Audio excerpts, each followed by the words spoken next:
할까요? 당신은 복받은 사람입니다. 우리 같이 한번 인사하죠. 왜 복받은 사람이에요? 아, 부부들은 뭐 날 만나서 복받은 거지. 그렇지. 제 얼굴이 밝아졌죠. 이번 주에 우리 김만석 집사님이 그냥 얼마나 이렇게 강단을 지금 이, 환하게 여러분들에게 저의 밝은 모습을 보여주려고 환하게 얼마나 노력을 많이 하셨는지 참 감사합니다.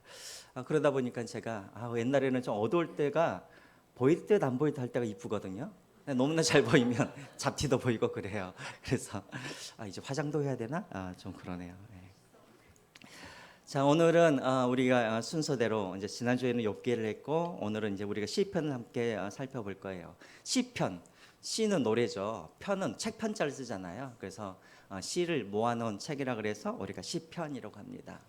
시편이 총 우리 몇 편이죠? 우리 성경에 150편이 있죠. 그 중에 절반인 73편이 다윗의 시입니다. 그래서 우리가 보통 시편을 또 다윗의 시편이라고 그렇게 부르기도 하지요. 시편의 저자는 여러 사람입니다. 다윗이 많이 지었지만 그 외에도 솔로몬의 시편도 있죠. 73편 같은 경우에 또 모세의 시편도 있죠. 90편 같은 경우에도 그렇죠. 또 고라의 자손의 시도 있고 또 아삽의 그런 시도 있고 여러 사람들의 그런 시가 이렇게 모아져 있습니다. 그러니까 기간을 따져보면 모세부터 언제까지 시가 있냐면 이스라엘 백성들이 바벨론으로 끌려갔다가 돌아올 때 부르는 시도 있어요. 그러니까 모세부터 바벨론 포로까지 하면은 거의 1000년의 기간 동안 지어졌던 그런 시가 이 시편에 다 이렇게 기록이 모아져 있습니다. 우리 한번 시편의 구조를 볼까요? 보통 이렇게 일반적으로는 시편 구조를 이렇게 우리가 나누어요.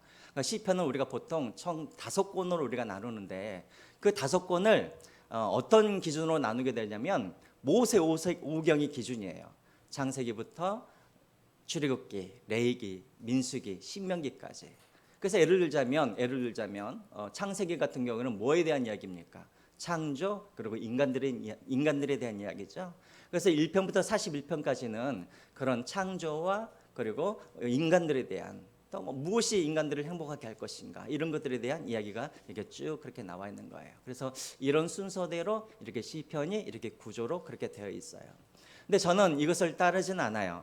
물론 이제 학교 때는 이렇게 배웠지만 오늘은 여러분들에게 150편의 시편 중에 어떤 것을 오늘 가지고 설교를 할까 하다가 저는 오늘 시편 1편을 여러분들에게 가지고 왔어요. 그 이유가 있습니다. 시편 1편과 학자들은 시편 1편과 시편 2편을 보통 하나라고 그렇게 생각을 해요. 왜냐하면 한번 그 다음 걸 한번 보여주시죠. 왜 시편 1편과 시편 2편을 우리가 하나라고 생각하냐면 다음 걸 한번 보여주시겠어요? 없어요? 그래요. 지금 갖고 계세요? 시편 1편은 1절은 뭘로 시작해요? 복 있는 사람들은. 그렇죠? 그럼 2편 12절을 보세요. 제일 마지막 절을 한번 보실래요? 제일 뒤에 뭐라고 나와 있어요? 여호와께 피하는 모든 사람들은 다 복이 있도다. 그러니까 시편 1편과 시편 2편은 무슨 이야기냐면 복에 대한 이야기예요. 복된 사람은 어떤 사람인가? 바로 여호와께 피하는 모든 사람들이 다 복이 있도다. 그래요. 그래서 학자들은 지금 시편 1편과 2편이 하나라고 그렇게 이야기를 하는 거예요. 자, 그럼 오늘은 시편 1편을 가지고 여러분들에게 가지고 왔는가? 시편의 전체 이야기가 뭐냐면 바로 이 이야기인 거예요. 이 주제. 누가 복된 사람인가? 누가 행복한 사람인가? 바로 여호와를 피난처로 삼는 사람, 여호와를 의지하는 사람, 여호와를 가까이 하는 사람, 이런 사람들이 복된 사람이다. 그래서 여러분 시편 1편과 2편은 나머지 시편 148편에 뭐가 되냐면 소론이 되기도 하고 길잡이가 되기도 하고 결론이 되는 거예요. 그래서 시편의 전체 주제는 무엇인가? 누가 복된 사람인가? 누가 하나님 앞에서 행복한 사람인가? 거꾸로 누가 불행한 사람인가? 누가 망하는 사람인가? 여기에 대한 이야기가 바로 시편의 전체적인 주제라는 거예요. 그래서 여러분 시편 1편과 2편이 바로 나머지 이 시편 148편의 뭐가 되어지냐면 아까 말씀드린 것처럼 서론이 되는 거고 길잡이가 되는 것이고 결론이 되는 거예요. 그리고 요약이 되는 거예요. 이해가 되시죠? 그래서 여러분들이 내 인생이 참 불행해라고 생각하시는 분들은 얼른 어디를 보시면 되냐면 시편을 여러분들이 묵상하면 돼요. 그러면 시편을 보면 행복이라는 게 무엇인지, 우리가 행복한 삶을 살기 위해서는 어떻게 살아가야 되는지, 이런 것들에 대해서 말씀이 나오는 거예요. 자, 그럼 여러분들에게 한번 질문을 할게요. 이제 저를 한번 보세요. 여러분들은 행복한 사람이세요? 아니면 불행한 사람이세요? 마음으로 생각을 하세요. 요즘 여러분들은 행복하세요? 아니면 여러분들은 요즘 좀 불행하다고 생각을 하세요? 많은 분들은 나는 행복해 라고 말할 수도 있겠지만, 또 많은 어떤 분들은 내 인생은 왜 이렇게 지질이 복도 없는지 하면서 한탄하는 그런 분들도 많이 있을 거예요. 자, 그래서 오늘 우리가 이 본문을 통하여서 또 시편은 우리가 무엇이 참된 행복한 사람인지, 거기에 대해서 무엇이 참된 행복인지에 대해서 오늘 우리에게 말해주고 있어요. 혹시라도 여러분 중에 왜 내 인생은 이렇게 지질이 복도 없는가? 라고 하시는 분들이 있다면 오늘 나가실 때에는 행복한 사람으로 그렇게 바뀌어져서 나가시기를 주님의 이름으로 축원드립니다. 자, 그러면 우리가 한번 살펴볼게요. 먼저 1절 한번 보겠습니다. 1절 같이 한번 1절 읽겠습니다. 시작.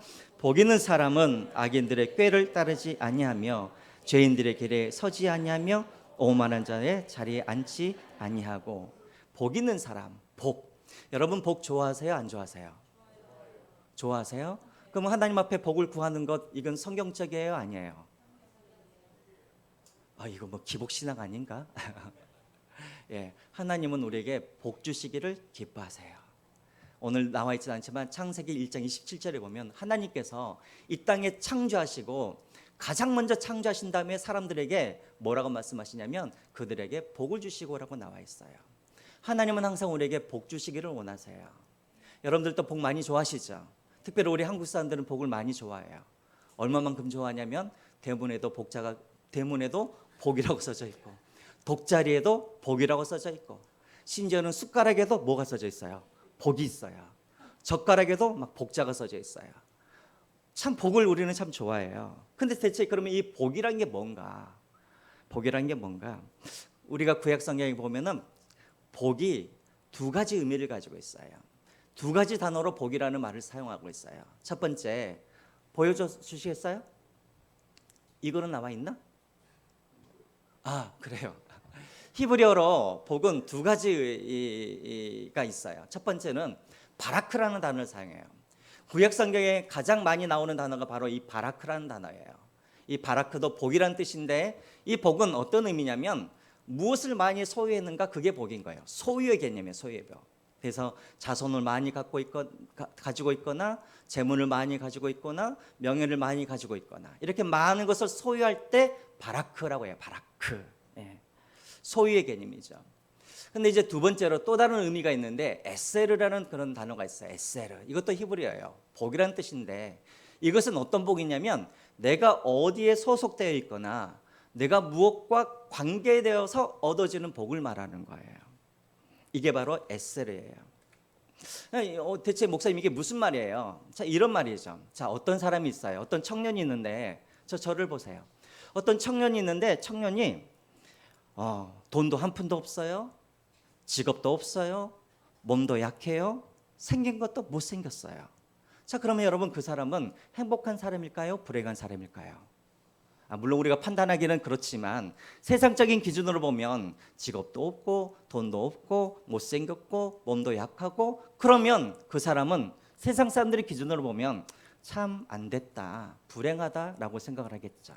자, 그런데 알고 봤더니 그 청년이 삼성그룹 이재용 회장의 아들인 거예요. 자, 그러면 그 사람은 행복한 사람이에요? 불행한 사람이에요? 세상의 기준으로. 제가 여러분들이 말한다고 해서 저분 세속적이다, 제가 그렇지 않을 거예요. 자, 알고 봤더니 그 사람이 이재용 회장의 아들이에요. 그럼 그 사람은 어떤 사람같이 보여요? 행복한 사람처럼 보이잖아요. 그래요. 겉으로 보기에는 가진 게 없어요. 아무것도 없어요. 그래서 불행한 것처럼 보였는데 그 사람 알고 봤더니 이재용 회장의 아들인 거예요. 그러면 우리의 시각이 바뀌어지죠. 야, 저 사람 참 금수저네, 행복한 사람이네라고 하겠죠. 자, 이게 바로 이 복의 개념인 거예요. 저 사람 아무것도 안 가져 있어, 불행하겠다, 이렇게 생각한 게 뭐냐면 바라크예요. 근데 이재용 회장의 아들이네 해서 야, 저 사람 참 축복받은 사람이네, 이게 뭐예요? 에셀이에요. 자, 그럼 오늘 1절에 나와 있는 복 있는 사람이라고 할 때 이 복은 바라크일까요? 에셀일까요? 에셀이에요. 에셀이에요. 어떻게 하셨어요? 예, 눈치로 그래요. 에셀이에요. 예. 이건 어떤 복이냐면 어디에 속해 있었을 때, 또 누구와 관계를 맺었을 때 얻는 복을 말하는 거예요. 그럼 여러분, 여기서 말하는 이 복은 어떤 복을 말하는 걸까요? 이 세상의 왕이 되시고 또 창조주 하나님이신 그분 안에 있는 그 사람, 그 하나님과 가까이에 있는 사람, 그 하나님에 속해 있는 사람, 이 사람이 바로 복 있는 사람이라는 이 뜻을 가지고 있는 거예요. 그래서 여러분, 시편에서 말하는 이 복이라는 것은 재물, 또 건강, 명예, 이런 복을 말하는 것이 아니라 바로 누가 얼마나 하나님과 가까이 있고 얼마나 하나님 안에 거하고 있는지, 이게 바로 시편에서 말하는 복의 개념인 거예요. 그래서 여러분, 우리가 쉽게 한번 보죠. 시편 73편 28절 한번 보시기 바랍니다. 앞에만 한번 읽어볼까요? 앞에 시작. 하나님께 가까이함이 내게 복이라 라고 되어 있습니다. 이게 바로 복이라는 거예요. 1절에 나와 있는 복 있는 사람이란 게 누구인가?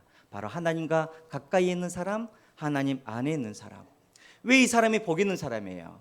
그 하나님은 어떤 하나님이에요? 이 세상을 창조하신 하나님, 이 세상의 주인이신 하나님, 이재용 회장하고는 비교할 수 없는 그런 모든 것들을 다 소유하시는 그 하나님, 그 하나님의 자녀이기 때문에 그 사람이 복된 사람이라는 거예요. 여러분, 이것은 구약에만 나와 있는 개념이 아니에요. 사도 바울도 그렇게 이야기를 하고 있어요. 우리 에베소서 1장 3절 한번 읽어보시기 바랍니다. 왜 내가 복된 사람인지 우리 한번 1장 3절 같이 읽을까요? 시작. 찬송하리로다 하나님 곧 우리 주 예수 그리스도의 아버지께서 그리스도 안에서 하늘에 속한 모든 신령한 복을 우리에게 주셨으되. 보세요, 사도 바울이 말을 하죠. 하늘에 있는 모든 신령한 복을 우리에게 주셨대요. 그럼 그 복이라는 게 뭔가? 건강의 복을 말하는가? 아니면 재물의 복을 말하는가? 아니요, 사도 바울은 복을 이렇게 말을 하고 있어요. 4절 시작.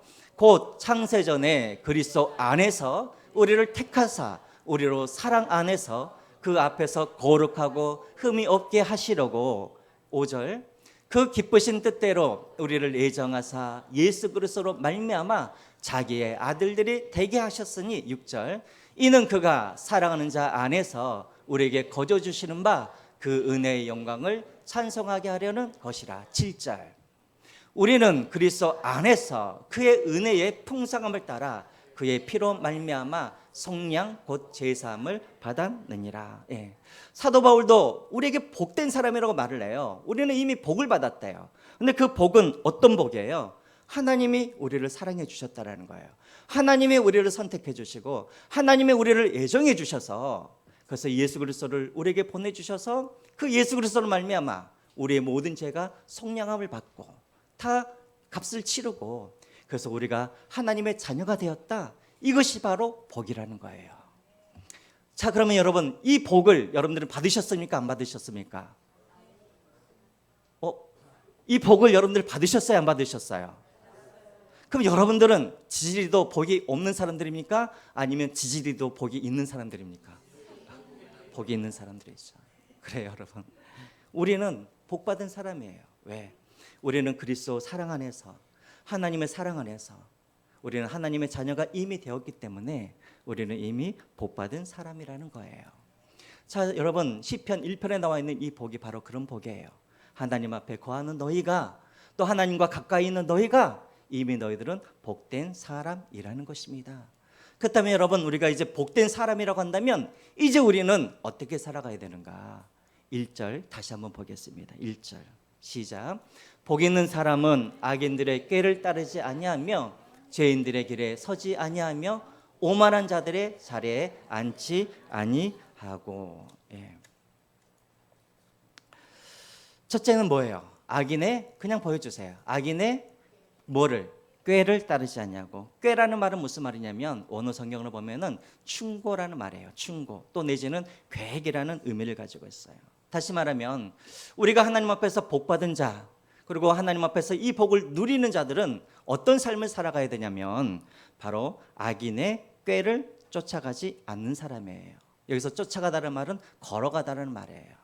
그러니까 악인들의 그런 충고를 듣지 아니하고 악인들의 계획에 따라서 살지 아니하는 그런 사람들, 이게 바로 행복한 사람들인 거예요. 두 번째 뭐입니까? 죄인들의 길에 서지 아니하며. 길이라는 말은 무슨 말이냐면 삶의 방식이에요. 생활 방식이에요. 다시 말하면 죄인들이 살아가는 그런 방식대로 살아가지 아니한다라는 거예요. 그리고 세 번째로는 우리가 정말 행복한 사람이 되기를 원하고 행복한 사람이라고 한다면 세 번째 우리는 어떻게 살아가야 되는가? 오만한 자의 자리에 뭐 하지 말라고요? 앉지 말라고요. 오만한 자가 누구예요? 하나님이 안중에도 없는 사람. 그래서 하나님을 부인하는 사람. 그래서 자기가 하나님이 된 것처럼 멋대로 자기가 그렇게 자기 마음대로 살아가는 사람, 이런 사람들이 오만한 사람인 것이죠. 그래서 여러분, 행복한 사람들은 어떤 사람인가? 이 세 가지를 안 하는 사람들이 행복한 사람들이에요. 악인의 길을 쫓아가지 아니하고 죄인들의 길에 서지 아니하고 오만한 자들의 자리에 앉지 아니하고. 재밌는 것은 보세요. 꾀를 따르지 아니하고, 따르지 않다, 걸어가다는 뜻이에요. 자, 죄인들의 길에 뭐 하지 않고 서지 아니하고. 자, 걸어갔어요. 그 다음에 뭐예요? 서요.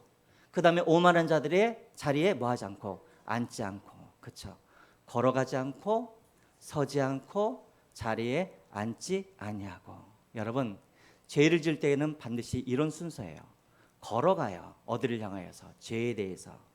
그리고 죄에 대해서 걸어가다가 담담히 생겨요. 그러면 죄 앞에서 우리가 서게 되어지죠. 그리고 반복적으로 우리가 죄를 짓다 보면 우리는 그 죄가 습관이 되는 거예요. 그래서 그 자리에 앉게 되는 거예요. 지금 그 순서대로 지금 이야기를 하고 있는 거예요. 자, 그러면 여러분 1절에서 말하고 있는 이 세 가지를 요약하면 어떤 내용인가? 단게 아니에요. 행복한 사람은 어떤 사람들이냐면 노할 때 노할 줄 아는 사람이 행복한 사람이라는 거예요. 그 길이 하나님의 길이 아니고 그 길이 서지 말아야 되고 가지 말아야 되고 앉지 말아야 되면 내가 단호하게 노를 말을 하고 그 길을 떠나는 사람, 이 사람이 바로 행복한 사람이라는 거예요. 이런 사람들이 복받은 사람이라는 것이죠. 저를 한번 볼게요, 여러분. 저기 우리 이제 큰딸이 있는데 제 큰딸이 이제 고등학교를 다닐 때 학기만 마치면 학교에서 논문을 쓰라는 거예요, 학생들한테. 제가 그때 생각했을 때는 야, 무슨 고등학생들이 무슨 논문을 써. 근데 얘가 막 고민을 하는 거예요. 그래서 제가 고민하지 말아라. 그 의도는 그냥 한 학기 때 배운 거 자 요약해서 내라는 거야 라고 저는 그렇게 생각을 했었어요. 나중에 알고 봤더니 이 고등학생들이 이렇게 논문을 쓰는 게 대학 수시를 할 때 이걸 내잖아요. 이 기록을 상 받아가지고 내면 그게 대학 수시로 들어갈 때 명문대로 들어갈 수 있는 그런 좋은 그런 방법이 되는 거예요. 저는 그걸 몰랐어요. 근데 알고 봤더니 이제 그 친구들 중에 막 대학 교수들도 있고 그런 사람들이 있잖아요. 다 누가 써주냐면 누가 써줄까요? 아버지들이 다 써줘요. 근데 지금은 그게 없어졌어요. 지금은 이제 논문을 쓰는 게 왜 없어졌냐면 어떤 사건 때문이에요. 바로 조국 씨 때문에 그렇죠. 조국 민정수석 때문에. 제가 지금 정치적인 어떤 의도를 가지고 말씀드리는 건 아니에요. 저도 참 이렇게 조국 교수를 되게 좋게 생각했던 사람인데 조국 교수가 교수로 있었을 때 어떤 일을 했냐면 자기 친구가 당국대학교 교수였어요. 그래서 그 교수들은 매해마다 논문을 내야 되는 거예요. 그 논문을 낼 때 자기만 내는 게 아니라 그 논문에 이제 많은 기여를 했던 제자들이나 뭐 다른 사람들의 이름을 갖다가 이렇게 제1저자를 이렇게 넣어주는 거예요. 근데 조국 씨가 자기 친구한테 부탁을 해가지고 누구의 이름을 넣냐면 딸의 이름을 갖다가 제1저자에 그렇게 넣게 되는 거예요. 근데 저는 그 소식을 듣고 전 놀라지도 않았어요. 왜냐하면 제가 알고 있는 사람들은 대부분 다 그렇게 하고 있거든요. 대부분의 많은 교수들이 다 그렇게 하고 있는 거예요. 양심이 있는 없는 사람들은 자기 논문에다가 자기 자식들의 이름을 넣어가지고 논문을 그렇게 제출을 해요. 대부분의 사람들은 어떻게 하냐면 친구들끼리 그냥 상부상조해요.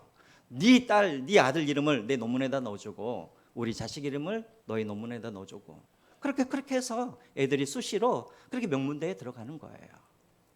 제가 미국에 있을 때도 제가 그랬었어요. 제가 그랬던 게 아니라 제 옆에 있던 그분도 대학교 교수님이었는데 음대 교수님이었어요. 음대 교수님. 이분도 음대 교수였는데 이제 논문을 써가지고 제출하는데 거기에 제1 저자를 갖다가 자기 딸 이름으로 그렇게 넣는 거예요. 너무나 부끄럽잖아요. 근데 부끄러워하지 않아요. 그럼 이분이 예수님을 안 믿었는가? 아니요, 예수님을 아주 잘 믿은 사람이었어요. 그래가지고 그 딸이 그것 때문만으로 대학교에 간 건 아니지만 어쨌든 그런 식으로 해가지고 미국의 명문대에 그렇게 들어갔어요. 근데 부끄러워하지 않아요. 오히려 자랑스러워해요. 그런 것들이 교수 사이에는 만연해요. 그럼 여러분 이것들이 그냥 교수들에게만 있는 일인가? 우리 목사 사이에서도 그런 것들이 있어요. 부끄럽지만. 총회에서 세습을 반대를 해요. 총회에서 세습을 반대하니까 어떤 식으로 해요? 목사님들이 서로 상부상조를 하는 거예요. 네 아들은 우리 교회에 담임으로 불러가지고 우리 아들은 또 내 친구의 그런 교회에 담임으로 그렇게 상부상조하고 이런 식으로 해서 서로가 이런 일들을 반복해서 한다라는 거예요. 그럼 부끄러워해야 되잖아요. 부끄러워하지 않는다라는 거예요.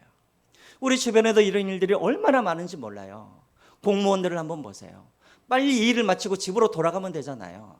그런데 야근 수당을 받기 위하여서 낮에는 일을 미뤘다가 저녁에 일을 해서 수당을 받기도 하고 또 어떤 사람들은 이익을 얻기 위하여서 아파트 철근을 갖다가 어떻게 하기도 하고 빼기도 하고 이런 일들이 많다라는 거예요. 근데 여러분 이런 사람들 중에 그리스도인들이 없겠어요? 많이 있겠죠. 여러분은 어떤 사람들이 행복한 사람인가? 그렇게 모든 사람들이 그 길을 갈지라도 그 길을 안 갈 때 사람들이 너 왜 이렇게 바보처럼 살아? 너 왜 그렇게 어리석게 살아? 할지라도 나는 하나님 앞에 속한 하나님께 속한 그런 하나님의 사람이기 때문에 나는 하나님 안에서 나는 복된 사람이고 행복한 사람이기 때문에 악의 꾀를 쫓지 아니하고 죄인의 길을 걸어가지 아니하고 그리고 뭐예요? 오만한 자리에 앉지 아니하고 비록 내가 손해가 있을지라도 비록 내가 사람들한테 바보라는 소리를 들을지라도 그 길을 걸어가는 사람이 누구예요? 행복한 사람이라는 거예요. 이해가 되십니까? 1절 말씀이 바로 그거예요. 노를 해야 할 때 노를 할 수 있는 사람 다 그 길을 걸어갈 때에도 그러나 그 길이 하나님의 길이 아니면 죄인의 길이면 그 길을 떠나서 하나님의 길을 끝까지 뚜벅뚜벅 걸어가는 그 사람 이 사람이 바로 행복한 사람이라는 거예요. 자 그러면 여러분 행복한 사람은 하지 말아야 할 것을 안 하면 행복한 사람인가? 아니요. 행복한 사람은 해야 할 것을 또 해야 돼요. 그게 무엇이냐면 2절에 나와 있어요. 2절 우리 같이 한번 또 2절 같이 한번 읽어보겠습니다. 시작. 오직 여호와의 율법을 즐거워하여 그의 율법을 취하러 묵상하는 자도다. 여러분 성경책을 펴고 계시면 오직에다가 여러분 한번 동그라미 쳐보세요. 오직. 오직이라는 말이 무슨 말이에요? 오직. 그쵸, 유일하다는 거예요. 우리가 복된 사람이라고 한다면 복된 삶을 살기 위한 유일한 방법이 무엇이냐면 2절 이 말씀이라는 거예요. 여러분들이 내가 진짜 지지리도 복이 없다고 생각을 하신다 한다면 여러분들이 이렇게 하시라는 거예요. 어떻게? 오직 여호와 율법을 뭐하고? 즐거워하고. 즐거워하다는 말이 뭐냐면 기뻐하다라는 거예요. 기뻐하다.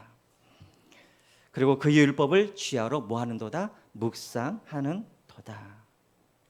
얼마나 여호와 율법을 즐거워하고 기뻐하냐면 취하러 그 말씀을 묵상할 정도로. 여러분 그럴 때 있었었죠. 지금은 그렇지 아니할지라도 처음 예수님을 믿었을 때 말씀이 너무나 달아가지고 막 밥 먹는 것도 잊어버리고 잠자는 것도 아깝고 계속해서 하나님의 말씀을 막 읽고 싶은 그런 때가 다 있었었죠? 있었었죠? 아 그래요. 그럴 때가 있죠. 우리 집사님 중에 한 분이 그런 말씀하셨어요. 목사님, 제가 한때 돈 맛을 한 적이 있어요. 그래서 누가 그러셨더라? 여기 누가 그러셨는데 그게 뭐예요? 그랬더니 아니 일한 만큼 막 돈이 들어올 때가 있었대요. 그래서 새벽에 일어나서 일을 하고 밤중까지 일을 하고 밥을 안 먹어도 돈 버는 게 그렇게 재밌다라는 거예요. 그러신 적 있으세요? 아 없으셨어요 여러분들은? 그래요. 그럴 정도로 하나님의 말씀이 너무나 달아서 너무나 즐거워서 그래서 밥 먹는 것도 잃어버리고 주야로 그렇게. 근데 여러분 여기서 묵상하다라는 이 말, 잘 나와 있는 이 묵상하다는 말은 무슨 말이냐면 소가 여물을 되새김질할 때 하는 그런 말이에요. 그러니까 소가 여러분 계속해서 여물을 되새김질하잖아요. 막 계속해서 24시간. 그런 것처럼 행복한 사람들은 어떤 삶을 살아가야 되는가? 날마다 그렇게 하나님의 말씀을 되새김하면서 그 말씀들을 날마다 소화해 간다라는 거예요. 그래서 여기서 주야라는 말은 무슨 말이냐면 여러분 어떻게 우리가 막 일도 안 하고 밥도 안 먹고 어떻게 우리가 말씀만 읽겠습니까? 여기서 주야라는 말은 무슨 말이냐면 어떤 상황에서도 그리고 어떤 환경에서도 우리가 늘 하나님의 말씀을 우리가 그렇게 되새김질하고 묵상한다라는 거예요. 즐거울 때나 힘들 때나 또 내가 성공할 때나 심지어는 내가 실패할 때도 변함없이 하나님의 말씀을 계속해서 되새김질하고 계속해서 그 말씀들을 내가 그렇게 묵상하는 것, 이것이 바로 복된 삶이라는 것이죠. 여러분 저를 한번 보세요. 아니 왜 율법을 묵상하는 것과 하나님을 가까이 하는 것이 왜 이것이 행복의 지름길인가? 아니 죄송합니다. 율법을 가까이 하는 것과 복된 것이 왜 이것이 연관이 있는가? 왜 연관이 있어요? 율법을 날마다 내가 묵상하는 것과 복된 것과 무슨 연관이 있어요? 아까도 말씀드렸던 것처럼 복된 삶이라는 게 어떤 삶이라고 그랬어요? 하나님과 가까이 하는 삶, 하나님과의 그런 좋은 관계를 맺는 삶, 하나님 안에 있는 삶이 복된 삶이라고 그랬죠. 그 방법이 어디에 나와 있냐면 어디에 나와 있어요? 율법 안에 그것이 다 나와 있다라는 거예요. 율법 안에 보면, 성경 안에 보면 하나님이 어떠하신 하나님이신지, 하나님이 무엇을 좋아하시고 하나님이 무엇을 싫어하시는지, 또 심지어는 우리가 하나님 앞에서 죄를 지었을지라도, 그래서 하나님과의 그런 관계가 끊어졌을지라도 어떻게 우리가 다시 한번 하나님 앞에서 우리가 끊어진 관계를 우리가 맺어서 하나님과 우리가 더 가까이 나아갈 수 있는지, 이 모든 것들이 다 어디에 나와 있냐면 어디에 나와 있어요? 성경 속에 그것이 다 나와 있다라는 거예요.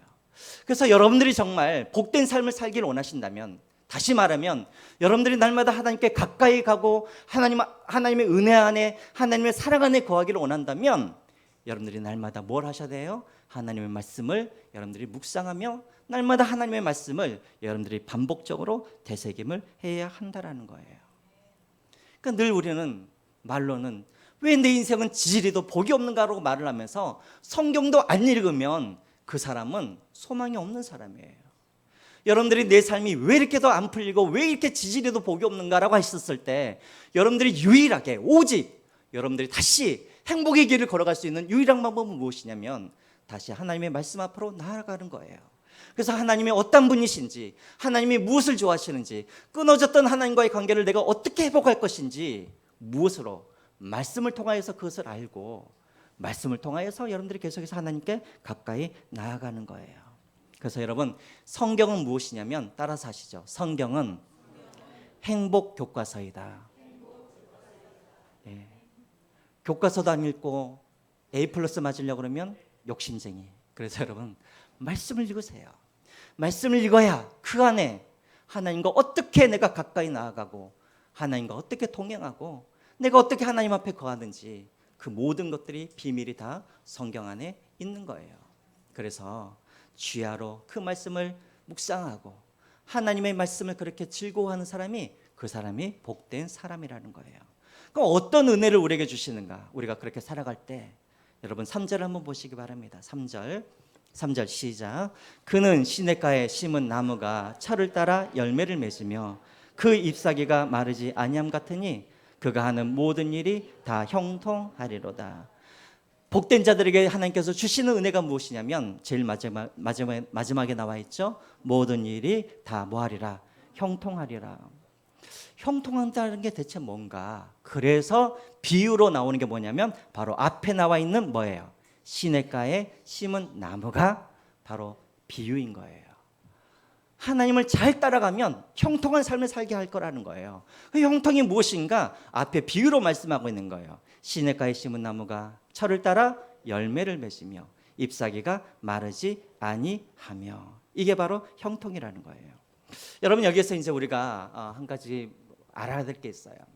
저기서 시냇가라고 했을 때 저 시내가 성경에는 두 가지 단어로 사용해요.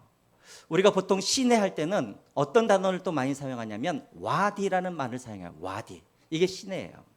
이 시내는 어떤 시내냐면 자연적으로 생기는 시내예요. 그러니까 여러분, 자연적으로 만들어진 시내는 이 팔레스타인에 가면은 자연적으로 만들어졌기 때문에 우기에는 물이 가득해요. 그런데 건기가 되어지면 어떻게 됩니까? 물이 다 말라버려요. 그래서 자연적으로 생겨진 그런 시내에서는 그 옆에 심겨진 나무들은 어떻게 될까요? 건기 때는 말라버리고 열매를 맺지 못해요. 그러니까 여기서 지금 말하고 있는 저 시내는 어떤 의미인가? 어떤 단어를 사용하냐면 펠레그라는 히브리어를 사용해요. 펠레그. 이 펠레그는 뭐냐면 사람들이 농사를 짓기 위하여서 어떤 목적을 가지고 일부러 시내를 만들어내는 인공 시내를 말하는 거예요. 펠레그. 이해가 되세요? 우리가 보통 관계수로라고 그러죠. 관계수로. 이것이 바로 저기에 나와 있는 시내를 말하는 거예요. 이 시내는 일부러 사람들이 만들어냈기 때문에 때로는 댐도 만들고 이것을 만들어서 물이 마르지 않도록 그렇게 해놓는 거예요. 우기 때만 물이 있는 것이 아니라 건기 때도 물이 있어서 저 시냇가에 심겨지는 이 나물은 철에 따라 뭘 맺고 열매를 맺고 건기가 되어도 잎사귀가 마르지 아니한다라는 거예요. 그러니까 늘 내가 어려운 일을 당할 때에도 내가 고난을 당할 때에도 어떤 상황에 있어도 늘 그 사람은 형통한 삶들을 살아간다라는 거예요. 여러분들은 저를 보세요. 여러분들은 그런 형통한 삶들을 살고 계신가요? 목사님 아닌 것 같은데요. 저는 늘 고난도 있고 뭐 일이 잘 안 풀리던데요. 여러분, 여기서 형통이라는 것은 어디에서 우리가 알 수 있냐면 요셉을 보면 알아요. 형통이란 말이 요셉에서 처음 나오잖아요. 그렇죠? 요셉의 삶을 한번 보세요. 요셉에게는 고난이 없었어요? 요셉에게는 어려움이 없었나요? 아니에요. 근데 성경은 계속해서 요셉은 형통한 자라고 말을 해요. 왜 그래요?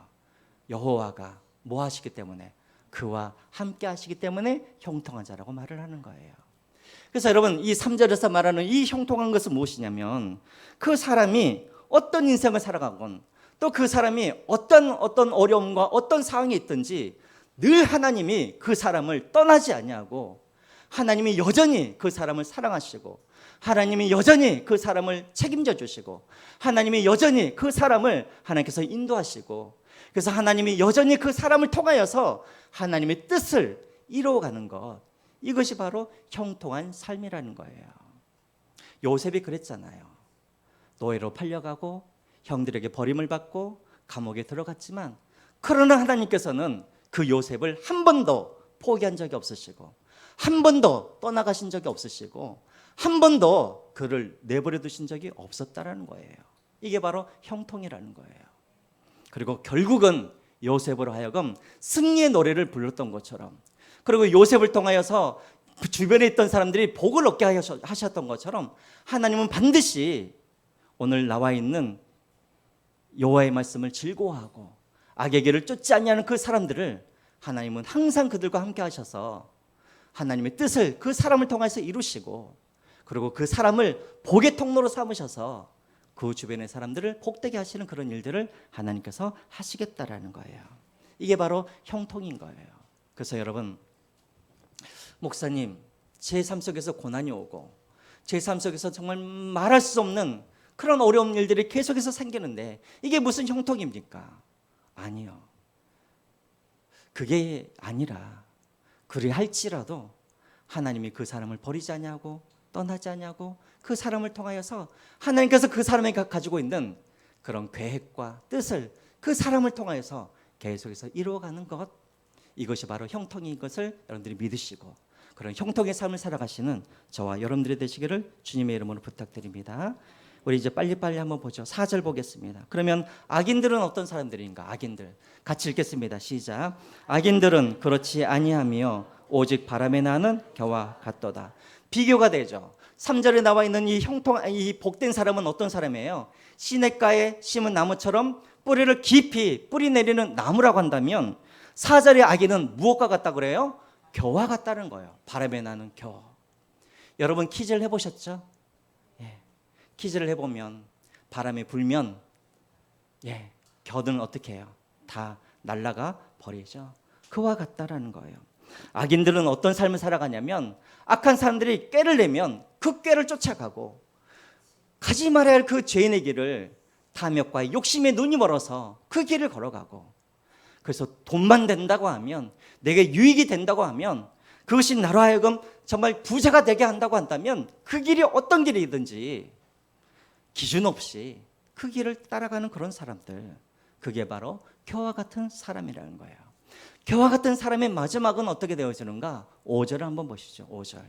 5절 같이 읽겠습니다. 시작. 그러므로 악인들은 심판을 견디지 못하며 죄인들이 악인의 모임에 들지 못하리라. 그렇게 겨와 같이 기준 없이 돈만 되면 유익만 되면 나를 잘되게 하면 그 길을 쫓아가는 사람들의 마지막은 무엇이냐면 심판이라는 거예요. 심판. 여러분 복음서에 보면은 비유가 나오잖아요. 알곡과 가라지 비유가 나오잖아요. 키즈를 해가지고 알곡은 주인의 곳간에 그렇게 보관되어지게 되어지고 가라지는 어떻게 되어집니까? 불에 다 타버리게 되어지죠. 자, 이런 심판이 마지막에 있을 거라는 거예요. 지금 당장은 그것이 유익이 되어지고 지금 당장은 그것이 나로 하여금 부욕해 할지라도 마지막에는 하나님의 심판이 그 사람에게 있을 거라는 거예요. 그래서 여러분 시편 1편의 마지막 결론은 무엇인가? 결론이 6절이 결론인 거예요. 6절을 읽겠습니다. 6절 시작. 무릇 의인들의 길은 여호와께서 인정하시나 악인들의 길은 망하리로다. 동그라미를 치세요. 동그라미. 인정하시다.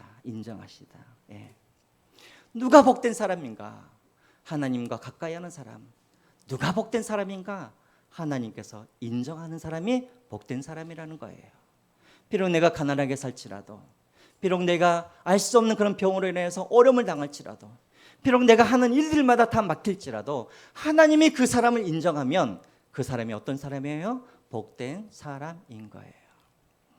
마지막으로 여러분, 제가 옛날에 창세기를 할 때 제가 두 족보를 한번 비교한 적이 있었어요. 다시 한번 그 말씀을 드리고 마치겠습니다. 여러분 창세기 4장과 창세기 5장에 보면은 두 족보가 나와요. 4장에는 누구의 족보가 나오냐면 가인의 족보가 나와요. 5장에는 누구의 족보가 나오냐면 셋의 족보가 나오게 되어지죠.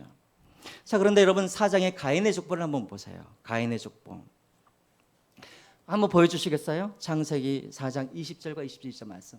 가인의 족보가 나오는데 가인의 족보는 다 무엇이 기록되어 있냐면 그들의 업적이 많이 나와요. 업적이. 그래서 여러분 20절 한번 보겠습니다. 야단은 야발을 낳았으니 그는 장막에 거주하며 각축을 치는 자의 조상이 되었고, 각축을 치는 조상이 되었어요. 뭐예요? 큰 기업을 이루었다라는 거예요.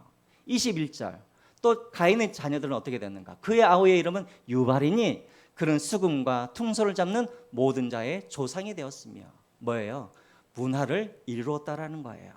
22절을 한번 보시죠. 실라는 두발가인을 낳았으니 그는 구리와 쇠로 여러 가지 기구를 만드는 자요 두발가인의 누이는 나아마였더라. 뭘 만들었어요? 여러 가지 구리와 쇠로 기술들을 그렇게 개발을 했어요. 가인의 족보를 보면은 다 어떤 이야기가 나오냐면 그들이 얼마나 위대한 일들을 했는지 그런 것들에 대해서 나왔어요. 그런데 여러분 이상하게 셋의 족보를 한번 보세요. 셋의 족보 5장 4절 읽겠습니다.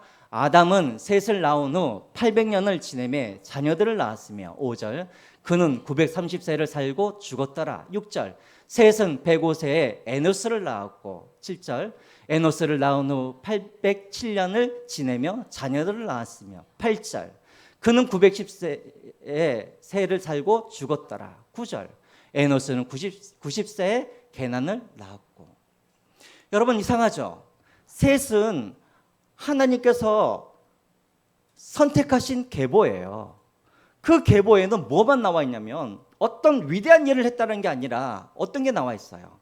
언제 태어났고 언제 죽었는지 나이가 나오죠. 그리고 태어났고 죽었고 태어났고 죽었고 이것만 나오는 거예요. 여러분들은 어떤 계보가 더 좋은 것 같으세요? 가인이 더 좋아 보이지 않으세요? 위대한 일을 그렇게 하는 것 같고. 근데 가인의 계보에는 없는 게 있어요. 뭐가 없냐면 숫자가 안 나와요. 숫자가. 나이가 안 나와요. 무슨 말이에요? 하나님이 가인의 자손들의 그런 인생을 계수하지 않았다라는 거예요. 이해가 되세요? 이해가 안 되세요? 전에도 제가 이걸 설명했었는데 그들의 인생을 계수하지 않았다라는 거예요. 저 친구가 몇 살에 죽었고 몇 살에 살았는지 하나님의 관심 받기라는 거예요. 반면에 세세교보들은 하나님께서 그 인생을 다 계수를 하셨다라는 거예요. 1살, 2살, 3살, 4살, 5살. 여러분, 뭐가 더 복된 거예요? 하나님의 그 인생의 수를 세는 사람, 하나님이 인정해 주는 사람이 복된 사람이에요. 아니면 하나님께서 전혀 관심이 없고 그냥 자신들의 일을 열심히 잘해서 부자가 되고 업적을 남기는 사람이 잘 사는 사람이에요. 잘 모르시겠어요? 왜 하나님께서는 가인들의 자손들의 수를 세지 않았는가? 그들을 인정하지 않으셨기 때문에 그래요. 이유가 있어요. 창세기 4장 16절 한번 보세요. 창세기 4장 16절. 가인의 같이 읽겠습니다. 시작. 가인이 여호와 앞을 떠나서 여기까지. 예. 가인의 족보의 시작은 무엇으로 시작하냐면 여호와 앞을 뭐해서 떠나서부터 시작이 되는 거예요. 그 다음에 족보 이야기가 되는 거예요. 여호와 앞을 떠나서 아이들을 낳았어요. 위대한 업적들은 다 이루었어요. 기술도 개발하고 기업도 세우고 문화도 만들고 다 했어요. 그러나 하나님은 그 사람들의 인생을 계수하지 않았어요. 언제 태어났는지 언제 죽었는지 하나님의 관심 바뀐 거예요. 왜? 하나님을 떠났기 때문에. 반면에 셋은 위대한 일은 하지 못했어요.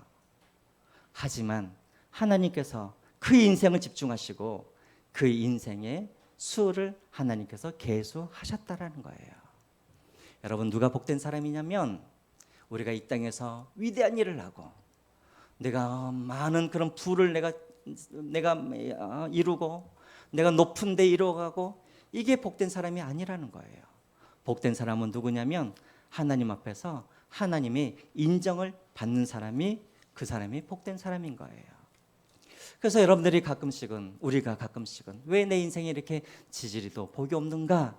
우리가 이렇게 우리 스스로를 그렇게 평가할 수 있지만 그러나 여러분들 한 사람 한 사람은 하나님께서 예수 그리스도를 우리를 위해서 내어주시고 여러분들을 구원해 주실 만큼 하나님은 여러분들을 사랑하고 계세요. 그리고 하나님은 여러분들을 인정하고 계세요. 그리고 하나님은 여러분들의 그런 인생의 수를 하나님은 지금도 계수하고 계시는 거예요.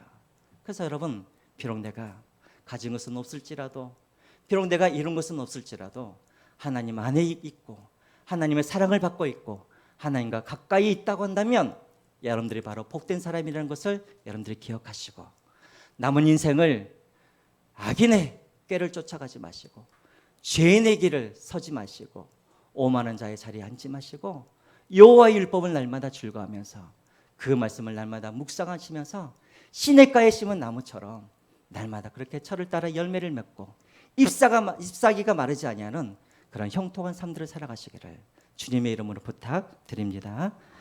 우리 찬양하시면서 준비하신 내용을 하나님 앞에 올려드리겠습니다.